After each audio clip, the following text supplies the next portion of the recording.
All right, welcome to our latest opponent preview series, I guess. And I'm pleased to be joined by Justin Spears, who covers the Arizona Wildcats for the Tucson Star. And Justin, appreciate you joining me. Appreciate you for having me, Brian. We were going to try to do this in Las Vegas during Big 12 Media Day, and we both realized how how busy we were getting during those days. So we spoke a lot in person during those 2 days, but just couldn't quite nail down the times where either you were on deadline or I was trying to get something done. So here we are doing it a couple weeks later over Zoom. But I'm glad to catch up with you and talk Wildcats. And you're one of the few reporters that I already know because we've been in the Big 12 together, the Pac-12 together for the last several years, and now we are making this move. So yeah, exciting to move over to the Big 12. How are you feeling about it, first off? I'm really excited for the transition. Two things can be true, Brian.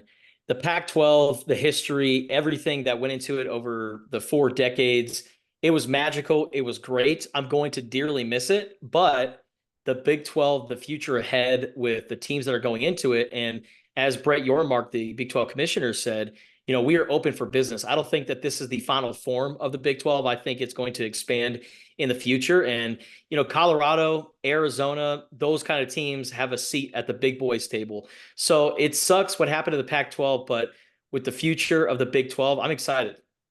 Yeah, and it almost, to me, it almost doesn't even matter what conference you're in. It's just here's who your schedule is and here's who you're playing. Yep. Because I think it was UCF. I saw, I think it was Gus Malzahn was saying how they're in the same conference as last year, but they only have two similar opponents as last year, which is crazy. Wow. Because of how many of conference realignment and all that stuff, and how many new teams are in there. So, and obviously with 16 teams and you play nine conference games. You can't play everybody, so it's going to be interesting. But the Buffs and Wildcats get each other again this year, as they've played each other every year since 2011. And the Buffs don't get the Sun Devils, so but they do get Arizona and Utah. And the Arizona Colorado games have been interesting over the years. There's been I guess interesting is the best word. I mean, yeah, Yeah. there's everything from the Khalil Tate game to some close battles, and last year where it came down to a field goal and things like that. So there's been some interesting battles, and I expect nothing less this year when they play in Tucson. Man, you brought up Khalil Tate. Colorado fans are just putting their faces in their palms right now because why'd you have to bring up that guy who set the FBS record for rushing yards by a quarterback in a single game? And then the game last year in Boulder, Arizona was really on fire at that point, and Colorado, Yeah. with injuries and a lot of things, that kind of tapered off there. But that had trap game written all over it. And going into that game, I said that I think the Buffaloes could potentially bite the Wildcats right here. And it looked like that. And it was the first time I had seen all season quarterback no Fifita like genuinely struggle. And it was actually his fault, right? Like Yeah. the Alamo Bowl against Oklahoma, the protection was very poor. So, he was on his back all game long. And that was because of the offensive line. But that game against Colorado, he really struggled in that first half. And the guy who he took the job from, Jada Delora, I think did a really good job of being that player coach and keeping him calm and keeping him in the moment. And then Arizona got the ball to end the game. And they went, I think, on like a 9-play drive all the way down the field. Jonah Coleman with a big time run. And Arizona, they could have scored the touchdown and given Colorado the ball back. But, credit to Jedd Fisch. He recognized, you know what? Let's milk the clock. Colorado, let's not give them the ball back. So they did that. They let the clock wind down, and then they sent in their kicker, Tyler Loop, who made the walk-off field goal. I think that is the first walk-off field goal by a Wildcat since 2014. Wow. So it was a pretty big moment for Tyler Loop in Arizona. They were able to get away with a big win at Colorado.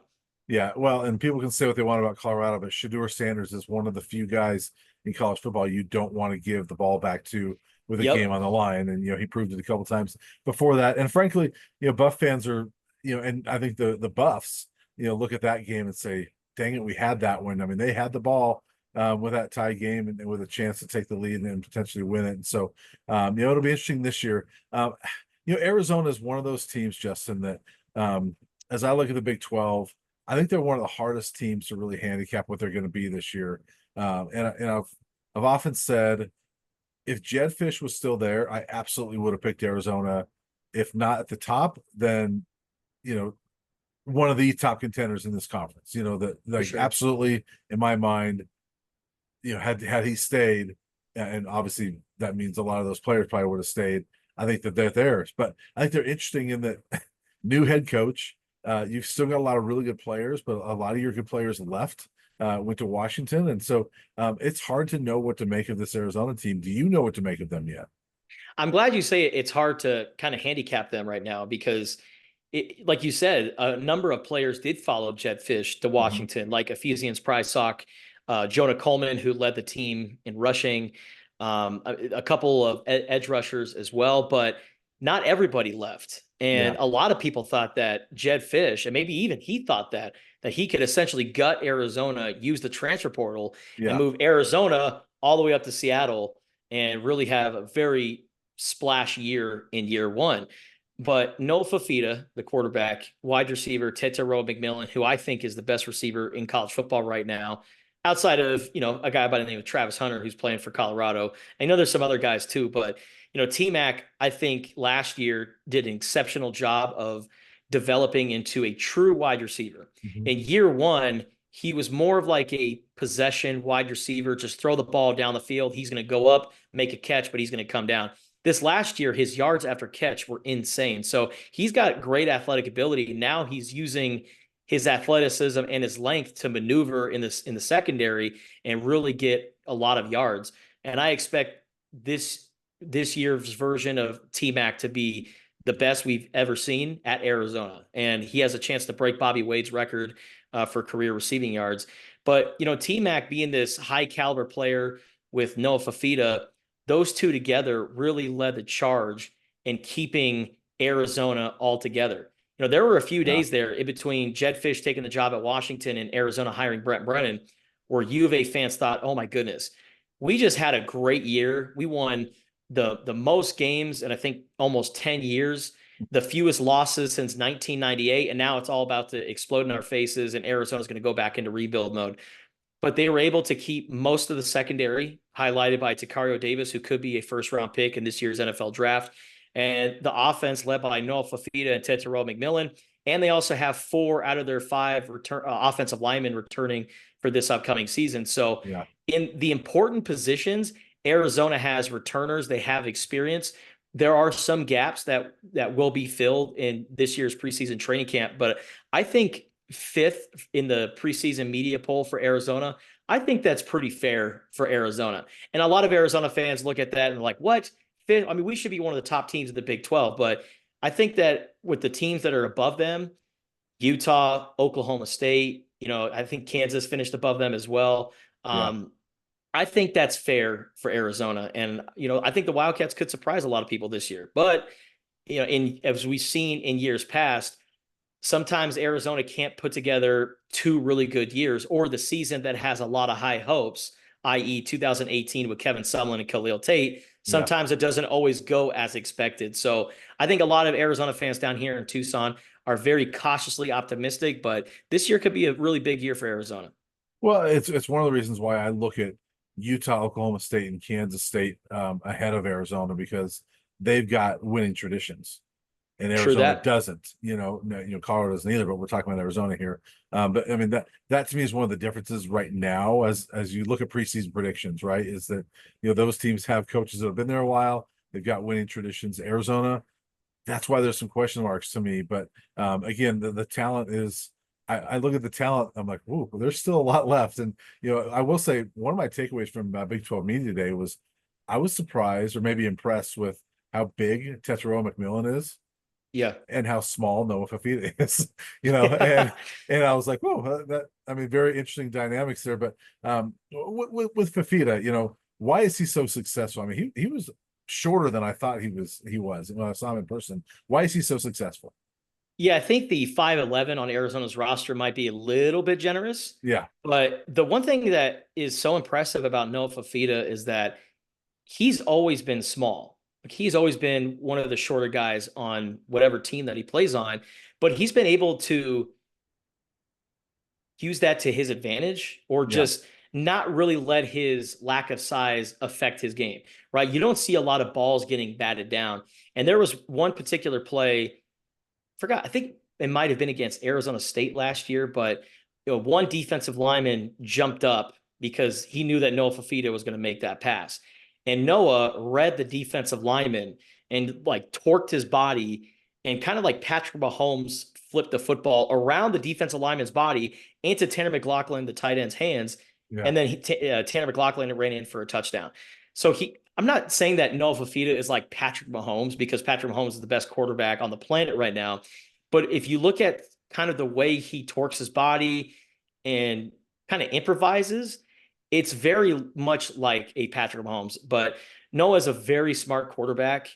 He can command an offense. And honestly, I don't think it is a coincidence that, he just stepped in as the starting quarterback for Arizona and the Wildcats took off. Those first few games to start the year last year with Jayden de Laura, a lot of teams would love to have a guy like Jayden de Laura being their quarterback, right? There are worse quarterbacks in college football than Jayden de Laura, but the offense at times sputtered and really stalled out. We saw against Mississippi State last year, Jayden de Laura throw a bunch of interceptions. Did he do a great job of getting Arizona back into that game? Yes. But I think if Noah Fifita was in that game against Mississippi State, Arizona would have won that game. And then against Stanford, he just kept falling back into this abyss in the pocket and just kept drifting backwards and backwards. And Arizona's offense stalled out. And then you put Noah Fifita into the game. Arizona goes on a drive all the way down the field, led by him, and they end up winning the game. And that's really how the legend of Noah Fifita started. He's undersized, but all you have to do is look at the production, look at the tape, and you could see why he is probably a tier 2 or tier 3 quarterback to win the Heisman this year. Yeah, and clearly the talent's there, and you have to be impressed with what he did last year. And when I look at him, there's a reason why sophomore slump is a term, because we've seen a lot of people go through it. And I wonder with him, like, all right, is he due for a slump at all? Because sometimes people figure out those players, after year one, then they figure them out in year two. Plus, he has different coaches around him. So I'm not saying he can't. I just think, to me, that's one of the question marks around Arizona is how does Noah, react to, okay, now he's the starter, now he's the guy, and he's got some new coaches around. So I think there's a lot around him that he's probably got to prove. Yeah. And who is he going to connect with outside of his good buddy T-Mac? Yeah. Him and Tetairoa McMillan have been teammates together since middle school. They played Pop Warner together. They played high school together. Now they're collegiate teammates. Who's going to be that number 2 and number 3 wide receiver, especially with Jacob Cowing, the slot receiver, going from Arizona to the NFL? So Arizona's going to have to replace one wide receiver. They're also going to have to replace a tight end. How is Noah going to use those other weapons besides T-Mac? That's going to be one thing that I'm paying attention to in preseason training camp. Yeah, and frankly, I raised some questions about it, but I also, I'm pretty confident Arizona's going to have a good offense, because I think when you've got a guy like Noah and you've got arguably the best receiver in the country, I think that you're going to do well offensively. To me, the key to Arizona is that defense, and I thought it was the key last year. Arizona never played good defense, and then all of a sudden last year was like, whoa, they're really good on defense. And I thought that was the biggest key that didn't get talked about a lot about Arizona, because there was so much attention on that offense, right? But I think the entire key to them winning 10 games was that defense and how they were dramatically better. You mentioned Jacario Davis. They've got some guys back. How good is that defense this year? Can they maintain that level or not drop back to where they were before that? Yeah, that's going to be one thing that I'm paying attention to in training camp, because, last year, former defensive coordinator Johnny Nansen and his staff, they recognized, okay, we've given up over 300 yards rushing in like 4 games this year or last year. We can't do that again. So they went into the transfer portal and got a bunch of guys, including Bill Norton, Tyler Manoa, Sio Nafoa-Katotoa from Indiana. I mean, they got a bunch of guys. And the next thing you know, all those guys are either back into the portal or they're going to the NFL draft. One guy I forgot to mention is Taylor Upshaw, who had the most amount of sacks by a Wildcat in like 6 years. Yeah. So getting to the quarterback was really big time for Arizona last year, but all of those guys are now gone. Arizona's got to replace 9 scholarship defensive linemen this year. And Jacob Manu, the linebacker who is representing Arizona at Big 12 Media Days in Vegas, he said the reason why he led the Pac-12 in tackles was because of the great defensive line that Arizona had last year. Yeah. They're big. They're over 300 pounds. They occupy blockers and take up space. And when you have those guys that can do that, it allows other guys behind them like Manu, Justin Flo, whoever's playing linebacker, and even the defensive backs with Traden Stukes and Dalton Johnson and Takario Davis and all those guys.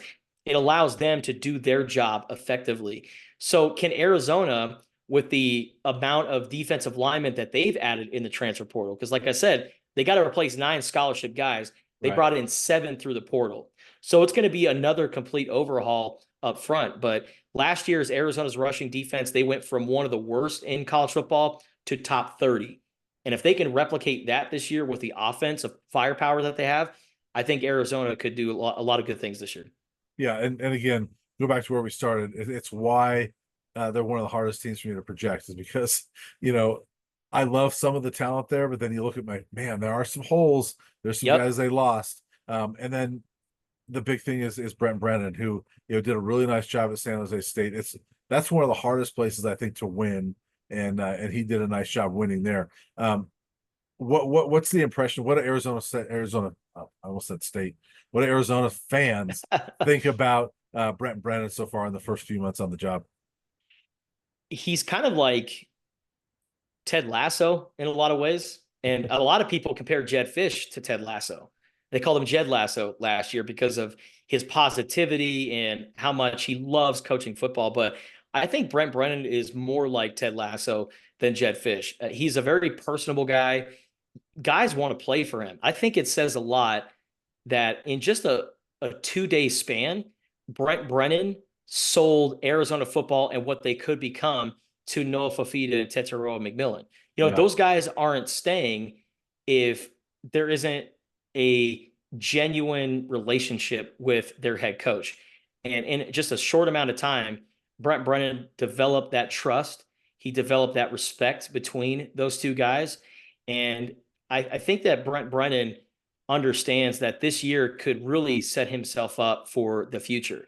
And Arizona fans, they actually love Brennan because they understand that if Arizona were like somehow go to the college football playoff and become this team on the West Coast that's winning consistently, he's not going to go anywhere. Like, this is his dream job. He wanted the job back in 2020 when Arizona fired Kevin Sumlin and then they hired Jedd Fisch. Would Brennan have done as good of a job as Jedd Fisch as rebuilding the program? We may not know. And I think that it all worked out great in the end for Arizona. They got Jedd Fisch, who had his first head coaching gig, and he hustled and bustled and did everything he could to rebuild Arizona. And now it's time for Brennan to carry the torch and make it even better. And I think that if they can get into the CFP and if they can, surprise a lot of people, I think Arizona football could be a program that's a force to be reckoned with in the near future. But like I said, we all knew that Jedd Fisch was going to leave at some point. I didn't think he was going to leave for Washington. I thought maybe if the Florida job opened up and, they're done with Billy Napier and they kick him to the curb, that they would hire an alumnus like a Jedd Fisch. But I think that if Brennan has a lot of success here at Arizona, I think that he's going to be here for the long haul. And I tell people all the time, Brennan is either going to retire or get fired. Those are the only 2 options for him at Arizona. Yeah.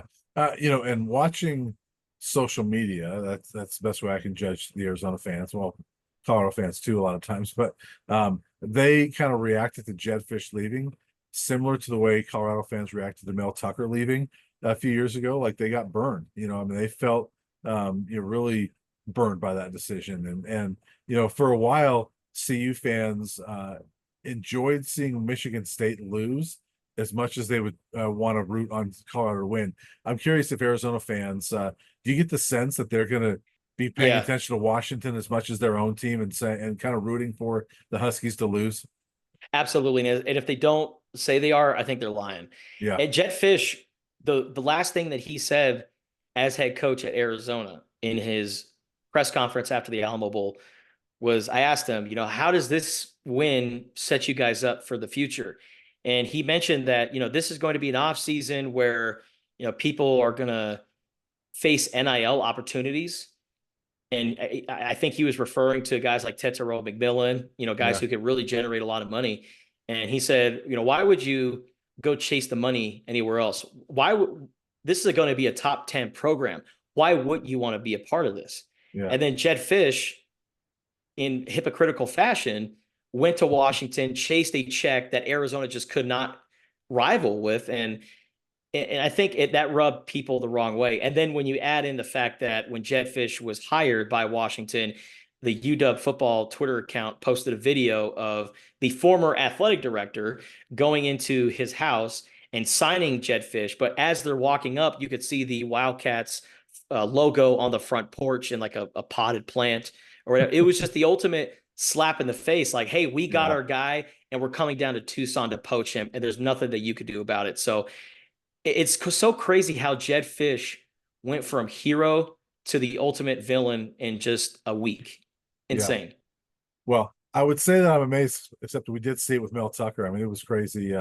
Not to get too into that, but Mel Tucker was literally at a donor event one night talking, trying to raise money for CU while his agent was negotiating with Michigan State, and the next day was introduced as Michigan State's head coach. So, Buff fans have been there. I think that as much as CU fans don't like Arizona, I think they can, maybe put their arms around a little bit and say, yeah, we understand this one. We get you here. So I don't know if they would put their arms around them, but at least they can understand a little bit. Justin, thank you very much. It's gonna be a fun trip down to Tucson, mid-October. I've told you before, I'm gonna make that trip down to Tombstone as well to get the Tombstone sarsaparilla I love so much. I've got to work that in there as well. But I always enjoy going to Tucson, and I think that's gonna be an interesting game. I think it's again, I think Arizona is one of the more intriguing teams. I think Colorado, frankly, is one of the toughest teams to handicap as well, because we don't know how good are they going to be with the pieces they have. And so by then, I think we're going to know a lot more about these teams, and I don't know what we're going to know about them. It all starts up front, right? And CU, they saw last year, we got to get Shedeur Sanders some protection. Yep. They got some guys on the defensive line. I'm really excited to see what BJ Green could do this year for CU. If the lines with Colorado, if those two can complement the surrounding pieces, I think Colorado is going to fish much higher than 11th in the preseason poll Yeah. in the Big 12. And that game in Tucson, that is going to be must watch. Prime time, if you will. Yeah, that'll be a key one. And hey, Colorado now has Arizona's long snapper, or former backup long snapper, Oh, Cameron yeah, Hawkins. So Cameron Hawkins. yeah, Take care of my guy Cameron up there. That's right. Well, Justin, thank you very much. We'll see you in Tucson here in a couple months. See you down in Tucson, Brad. Thank you.